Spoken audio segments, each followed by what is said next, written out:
2 तारीख की बैठक के लिए आने के लिए आपने अपील की है, क्या कहो? हा, महाराष्ट्रातल्या सगळ्या शेतकरी संघटनेचे अध्यक्ष, संस्थापक त्यांचे असणारे राष्ट्रीय अध्यक्ष, त्यांचे पदाधिकारी, अभ्यासक, तज्ज्ञ जेवढे त्यांना आम्ही आग्रहाचं निमंत्रण सन्मानपूर्वक दिलंय की रविवारी 2 नोव्हेंबर 2025 रोजी दुपारी 12 वाजता आपण सगळ्यांनी यावं. कुणी फोनची वाट बघू नका. काहींचे नंबर आमच्याकडे आहेत, काहींच्या नाही आहेत. नवीन ओळखी आहेत, त्याच्यामुळे इथं आल्याच्या नंतर नवीन भेटी, नवीन ओळखी होत्या. तुम्ही उभं आयुष्य शेतकऱ्यांसाठी झटलात.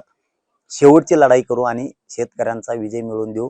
सरसकट कर्जमाफी असेल, शेतकऱ्यांचा हमी भावाचा प्रश्न असतील, शेतकऱ्यांचे विम्याचे असतील, आता नुकसान झाले त्याची 100% भरपाई घ्यायची असेल, मालाला भाव वाढणे, दुधाचं असतील, फळबागाचं असतील, भाजीपाल्यांचे असतील, या सगळ्या मागण्यासाठी कधी इथून पाठीमागही लढा झाला नसेल आणि तो पुढेही होणार नसा. ऐतिहासिक विजयाचा लढा आपण लढू आणि शेतकऱ्यांना आयुष्याचं सुखी समाधानी करू. म्हणून आपण सगळ्या शेतकरी संघटनेच्या कोणी आमदार असतील, खासदार असतील, माजी खासदार, आमदार, मंत्री असतील, शेतकरी चळवळीतले पक्ष असतील, शेतकरी संघटनेचे सगळ्या संघटना असतील, त्यांनी सगळ्यांनी अंतरवालीला यावं ही विनंती मी आज केलेली आणि ते नक्की येतील. कारण त्यांनी उभं आयुष्य शेतकऱ्यांसाठी खर्च केलेला आहे आणि शेवटचा हा शेतकऱ्यांचा निर्णायक लढा की जो शेतकऱ्यांच्या हिताचा आहे, शेतकऱ्यांच्या भविष्याशी निगडीत आहे. शेतकऱ्यांचे संस्था उद्ध्वस्त झालेत आणि ते शेतकऱ्यांना बळ देण्यासाठी, शेतकऱ्यांची प्रतिष्ठा वाढवण्यासाठी, शेतकऱ्याच्या मागण्या मान्य होण्यासाठी सगळेजण नक्की येतील.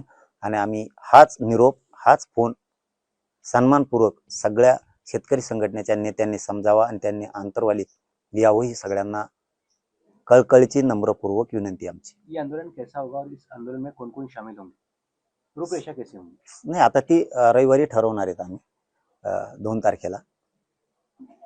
त्या दिवशी आता सगळी रूपरेषा लक्षात येईल काय करायचं. अगोदर फक्त प्रमुख नेत्यांची शेतकरी संघटनेच्या चर्चा आहे. बाकी कुठल्याही बांधवांनी तिथे येऊ नये, कारण गर्दी होईल. फक्त शेतकरी संघटनेचे शेतीवर असणारे अभ्यासक, मग एखाद्या दिवशी ते संघटनेचे पक्षाचे पण नसतील, पण त्यांना शेतकऱ्यांच्या मागण्याविषयी अभ्यास, असे अभ्यासक, तज्ज्ञ सगळ्या संघटना यांनाच फक्त बोलवलं आणि तिथं नंतर त्यावेळेस ठरवू. ये आंदोलन ऐतिहासिक होगा ऐसा भी आपने कहा है. तुम्ही आंदोलनच बघा कसं होतं. 12 ते 14 कोटी पैकी 10 ते 12 करोड लोक तुम्हाला आंदोलनात दिसतील.